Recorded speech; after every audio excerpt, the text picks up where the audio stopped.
Welcome to TAGHS True Asian Ghost and Horror Stories, the podcast that explores the world's most mysterious and spine-chilling tales. Today, we will tell a story called the Eight Immortals Restaurant Murder. If you were born in the 1980s or earlier, chances are you've heard of or even watched a Hong Kong horror movie titled The Untold Story, released in 1993. This film is regarded as one of the most intense productions within the horror genre, featuring gruesome and disturbing scenes that left a lasting impression on viewers. However, thanks to the lead role in this movie, actor Anthony Wong Chau-sang achieved a historic milestone by winning the Best Actor award. This was unprecedented, as it marked the first time a horror film received such recognition in Hong Kong, making it a truly remarkable moment in cinematic history. All the gruesome details and storyline of the film were based on a real-life case known as the Eight Immortals Restaurant Murder, which I'll recount for you now. This was a shocking murder case that rocked Hong Kong in 1985. It took place at a restaurant called Pat Sin, and the number of victims totaled 10.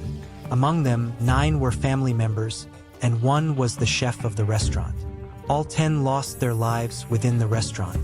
When this case was uncovered, it shocked the people of Hong Kong at the time, as no one could believe that a person was capable of committing such horrifying acts.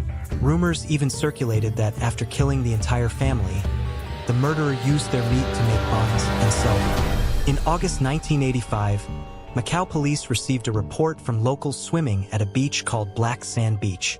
They discovered 8 dismembered limbs floating in the water. When the police arrived to collect and examine the remains, they found that among the 8 limbs, there were 4 identical right legs, indicating that at least 4 people had died in the incident. However, the investigation in Macau at the time was superficial. The police concluded that the limbs likely belonged to smugglers who had drowned at sea and were later attacked by sharks, leaving only parts of their bodies to wash ashore. The case was then temporarily closed based on this assumption.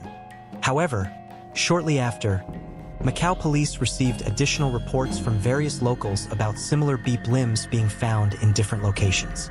This escalation marked a turning point, turning the case into a serious and alarming investigation. The Macau police then invited renowned forensic experts from mainland China to assist in solving the case. However, their investigation yielded no significant breakthroughs.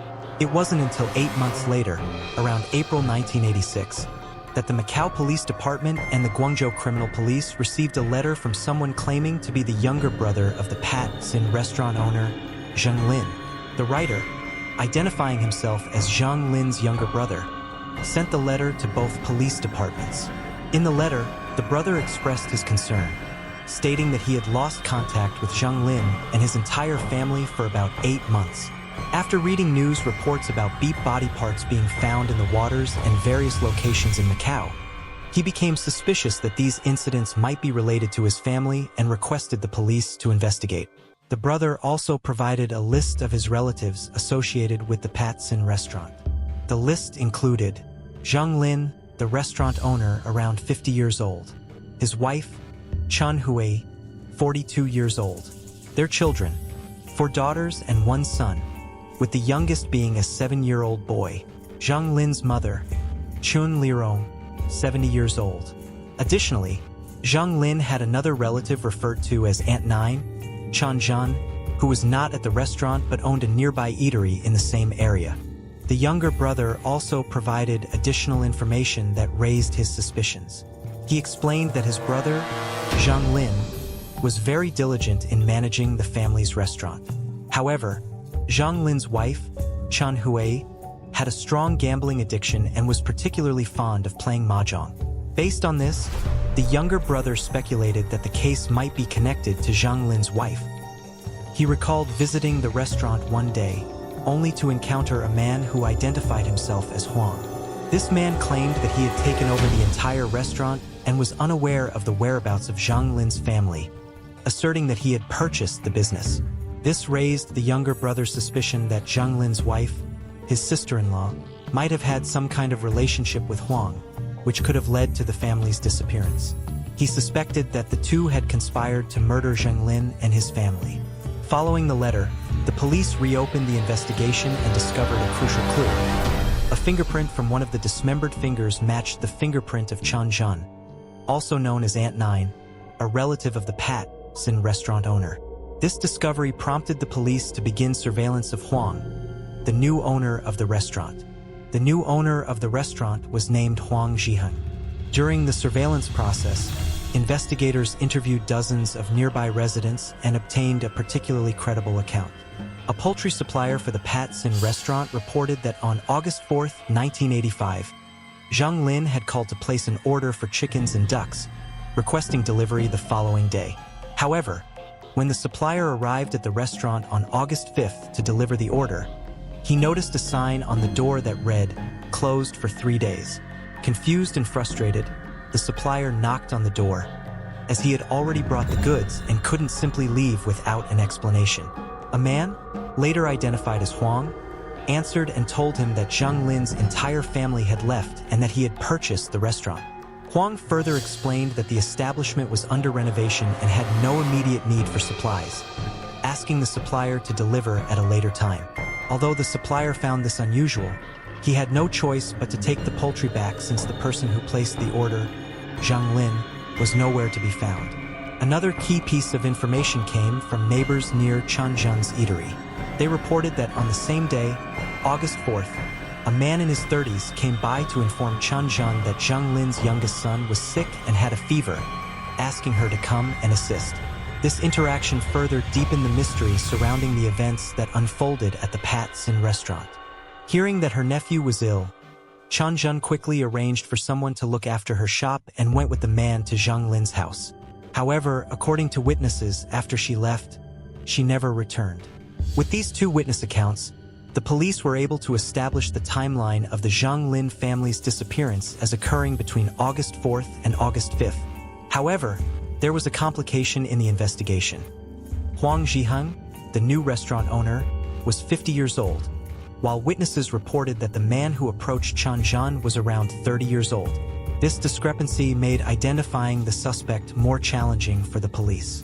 On September 28, 1986, for reasons unclear, perhaps out of guilt or fear, Huang Zhiheng and his family abandoned the TAGHS restaurant and attempted to flee to China. However, they were apprehended by police at the border and taken in for questioning. During the interrogation, Huang denied fleeing, claiming he had no reason to run since he hadn't committed any crimes. He insisted that he was simply moving his family to China for a better life. Huang also denied any wrongdoing regarding the restaurant, asserting that he had legally acquired the TAGHS restaurant with his own money. He claimed the funds came from savings he had accumulated during his time as a smuggler. However, after further questioning and the application of investigative techniques, Huang admitted that the restaurant wasn't purchased with cash. Instead, he claimed he had won it in a gambling match with Zhang Lin and his wife, stating he had won around 600,000 Chinese yuan, equivalent to approximately 82,000 US dollars. During the investigation, authorities uncovered a past crime from 1973 also linked to Huang Zhiheng.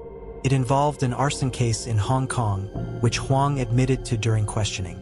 However, while he confessed to his past crime, he adamantly denied being responsible for the murder of Zhang Lin's family. Despite his denial, the case against Huang was built partially on testimonies from fellow inmates, who recounted how Huang allegedly described the events in detail. According to these inmate accounts, Huang had boasted about gambling with Zhang Lin and his wife a year prior to the crime. During that match, he claimed to have won 180,000 Chinese yuan, approximately 24,000 US dollars. This confession from his past gambling exploits added another layer of suspicion to the case, as investigators pieced together a motive and timeline for the crime. As Huang Zhiheng had previously recounted, Zhang Lin promised to repay the debt within a year or transfer ownership of the TAGHS restaurant to him.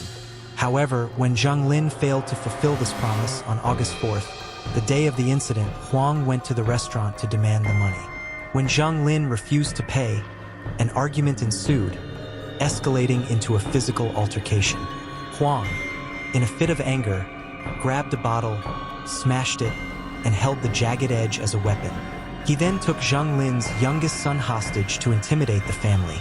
Although the household was large, with multiple children and even a chef present, The sight of the youngest child being threatened paralyzed everyone with fear. Nobody dared to move or confront Huang. Using the situation to his advantage, Huang forced the family members to tie each other up one by one, leaving Zhang Lin's wife as the last person. Seeing her child in pain and crying as Huang tightened his grip, the mother panicked. In a desperate attempt to save her son, she lunged at Huang. Startled, Huang reacted impulsively, stabbing her in the neck with the broken bottle. The wound was fatal and she died instantly. Overwhelmed by what seemed to be either a fit of madness or sheer panic after the first murder, Huang Zhiheng, having already crossed the line, descended into a frenzy. His bloodlust took over, and he proceeded to kill every remaining member of the family, one by one. Before he killed the youngest son, the boy shouted, "Aunt Chunjun will definitely report you to the police." This statement reminded Huang of Chunjun, the family's relative who lived nearby and often gambled with them. Determined to eliminate any loose ends, Huang lured Chunjun to the restaurant that same night under false pretenses and killed her as well, bringing the total number of victims to 10. Huang later confessed that it took him about 8 hours to dismember all 10 bodies, dividing them into small bags before scattering the remains across various locations, leading to the discovery of body parts as initially reported. In December 1986, Huang Zhiheng was found dead in his prison cell. The preliminary investigation concluded that he had committed suicide. It was reported that he had fashioned a sharp edge from the lid of a soda bottle, concealed it, and used it to sever the artery in his neck. With his death, the case was officially closed. However, based on the materials I've researched, there are still some unresolved aspects of the case that seem unsatisfactory.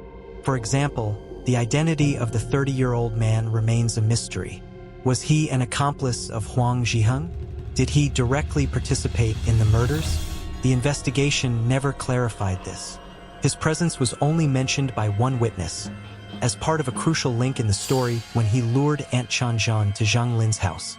Throughout the investigation, aside from Huang Zhiheng's confession in his suicide note, admitting to the murders and arson in 1973, he never directly confessed to the Eight Immortals Restaurant murders. However, with his death, the case was closed regardless of whether it had been fully resolved or not. The act of murdering and dismembering the victims was confirmed, as evidenced by the body parts found scattered in various locations. However, the claim that human meat was used to make meat buns remains speculative. This assumption arose from the discovery of mostly limbs, with other parts of the bodies missing, leading to speculation that the missing flesh had been used in cooking. This detail eventually inspired the movie The Untold Story. The tragic fate of Zhang Lin's family ultimately stemmed from gambling. If gambling debts hadn't spiraled out of control to the point of default, prompting someone to come and demand repayment, the horrific events at the Patson restaurant might never have occurred. The story ends here. If this is your first time visiting the TAGHS True Asian Ghost and Horror Stories channel, feel free to hit the red button below and click the bell icon next to it to stay updated with upcoming crime cases or supernatural tales. Thank you and see you next time.